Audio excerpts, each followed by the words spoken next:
What's going on, folks? It's been a year. It's been an entire year since I set up this planted tank, which was my first planted tank ever. I had some problems in the beginning, and I learned a lot as the tank progressed, and I think it really came out pretty well. As you can see right now, there's no algae issues. All the plants are super green and lush, doing really well. I trimmed the rotala about 3 weeks ago down to 3 or 4 inches, and it's already coming back up. But yeah, so the tank's doing great now. But in the past I had some issues. I started off. The only supplements I did, I had the nutrition from the soil, which is Eco Complete, and I put some root tabs where the sword and the crip were when I first set up the tank. And then the only liquid fertilizer I used was API Leaf Zone, which in hindsight I don't really like that fertilizer too much. It's potash, so it's potassium, and then it also has a little bit of iron in it. I eventually moved on to Flourish, which is a much more comprehensive supplement for your tank. And I would highly recommend Flourish over the API or the Tetra counterpart, which is the same thing. What's the Tetra one? But anyway, API has Leaf Zone and Tetra has another product, Fluoropride. It's comparable. They're identical actually.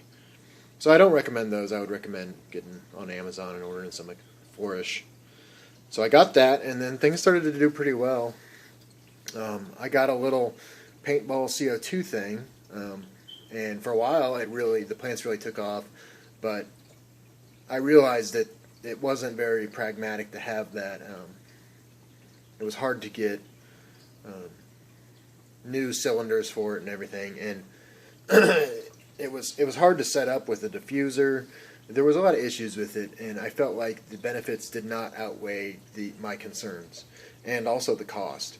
I would like to, down the road, when I move, pick up a large CO2, like a legitimate CO2 system with a regulator. Yeah, but that's probably in about 6 months or something, and then I'll have like a 75-gallon tank to work with. So I had started off pretty weak on the fertilizers, and then I kind of learned about that and learned how to get those going just right. And I had a mistake with some CO2 that didn't really work out too well for me. And then after all that, I kind of got some algae. Some blackbeard algae and stuff, and I took care of that by picking back up with the water changes a little bit, and also I started overdosing Excel, and that took care of it right away. So I also dose Excel in this tank now, and I've noticed a huge difference. It really does a good job. It totally melted my jungle val after I kind of went on a rant about how I didn't understand why it would. Because I still don't understand why lack of stomates would cause it to melt. But anyway, so that happened, but I learned from that. That's a learning experience. There you go. And so yeah, and now we're to where we are now. I dose some more things. I also dose C-Chem iron and C-Chem potassium, and I've noticed a huge difference in the past month of dosing those. And I've been overdosing on a lot of my supplements. And then after a couple weeks, I'll skip several doses. And so in theory, what happens is you saturate the water with the nutrients so the plants get everything they need, and then you stop dosing so the plants will eventually bring out any excess. They'll bring down those excess nutrients. That's in theory what's going on.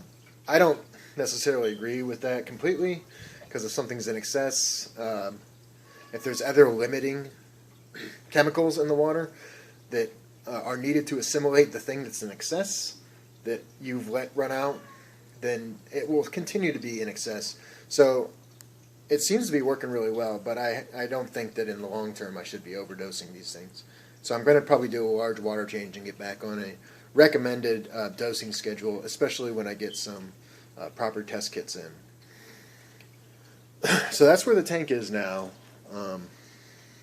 In terms of equipment, I've got 2 T5s, and I've got this 13-watt power compact. The T5s are undersized for the tank. Yeah, they're not as big as they should be. So it's a decent amount of light for a non-CO2 tank, I think. Is this all on? Yeah. And they're all 65K bulbs.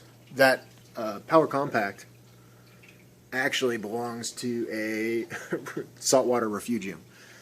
But yeah, and then down below, it's probably too dark.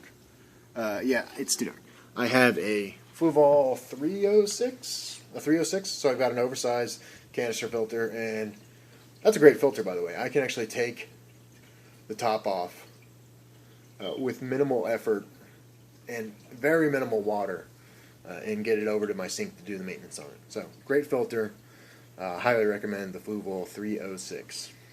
So I got that, and then I got a heater. I keep my temperature around 80 degrees. Seems to work out pretty well. About a month ago, I rescaped everything. I moved all the Ritala that was over here to right there.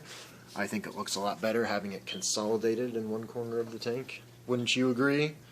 The wisteria is doing really well. It's carpeting. I like how it's staying kind of low. I'm not having to trim it, and it's where the betas hang out. Crypt's alright. It kind of, some leaves melted off the other day. I'm not sure why. It's a mystery. And I moved my lower light plants over here. It kind of looks a little, I don't know. It's a little cramped. But all the plants are very lush looking and doing very well. Couldn't be happier with the tank right now. So yeah, it's been 1 year, and learned a lot, had a lot of fun, and I have a great looking tank now. So until next time, folks, take care.